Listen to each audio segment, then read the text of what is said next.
राज्यातील आणि देशातील सगळ्या जनतेला छत्रपती शिवरायांच्या जयंतीच्या निमित्तानं आज मनपूर्वक खूप खूप शुभेच्छा देतो। सगळ्यांना खूप खूप शुभेच्छा।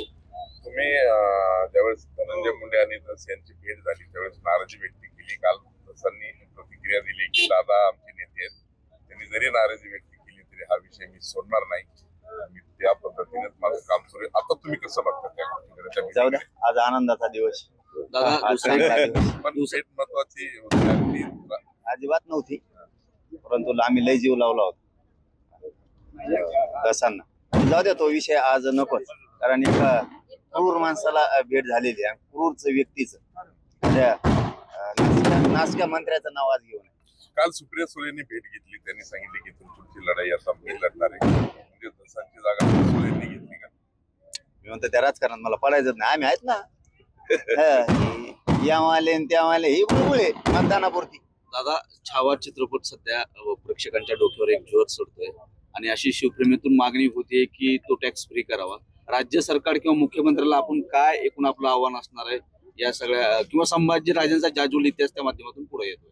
तो चित्रपट खरोखर तुम्ही म्हणताय तसं टॅक्स फ्री करायला पाहिजे, तर ते नाही, काही भाग आहे तिरस्काराचा भाग आहे। आरक्षण असो, छत्रपती शिवराय छत्रपती संभाजी यांचे काही चरित्रावरती काही विषय असेल तिरस्कारानं भरलेले असतात काही काही, त्यामुळं करतील का नाही ही मात्र शंका आहे, पण करायला पाहिजे। तुम्हाला काय वाटतं, करायला पाहिजे? शेवटी का नाही करायला पाहिजे?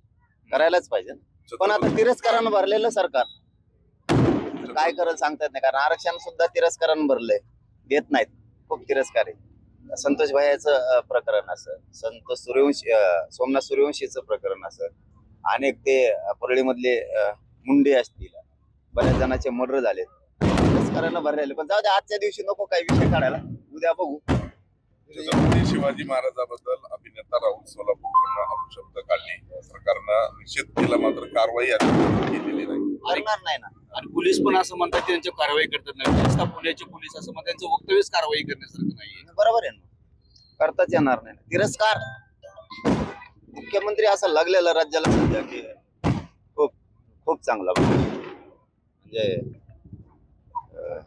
त्यांच्या जवळचा, त्यांच्या टोळीतला, त्याच्यावर कारवाई कर। टोळी आहे ती, मुख्यमंत्र्यांची ती एक टोळी आहे बनवलेली, दाखवायचं नाही काही, त्याच्यात वकील आहेत, काही त्याच्यात मोगम अभ्यासक म्हणून साहित्यिक म्हणून नावं लावते, आडनाव बदली, सोलापूरकड म्हणजे नाव बदलेलं बरं का, आडनाव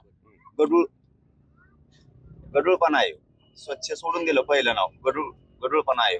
आणि मग कोण आहे दुसरं? कोण नाही, आपलं काय इकडं जाय आणि इकडं तोंड करून बोल, लपून बोल, सगळं सरळ असतं। हे तिरस्कारानं भरलेले, हे कधी न्याय देऊ शकत नाही। छत्रपतींचा अवमान केला त्यांना गोड लागतं, त्या कोकण मधला पुतळा पडला त्यांना गोड लागतं, फक्त तात्पुरते म्हणते आमचं दैवत आहे, आम्हाला खूप माया आहे, आम्ही काही पण करू शकतो, जेलमध्ये सोडू शकतो, कोणी नाही सापडलं कशातच, किती मॅटर बघा तुम्ही।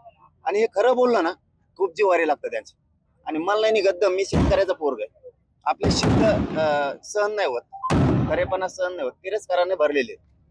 कित्येक तरी सोशल मीडियावरती सुद्धा दैवतांना दुखावलं जातं, देवदेवतांना दुखावलं जातं, हे कधीही कोणालाही कारवाई करत नाहीत, पण गरीबाचे पोरं मात्र 8-8 महिने जेल भोगायला लावतात।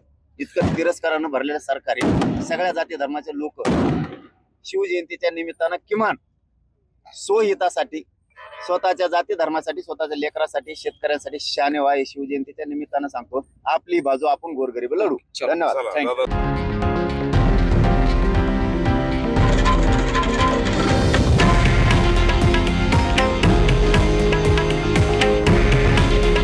हे आहे देशातील नंबर 1 न्यूज नेटवर्क आणि आपण पाहत आहात TV9 मराठी। काळजी तुमची, हित महाराष्ट्राचं।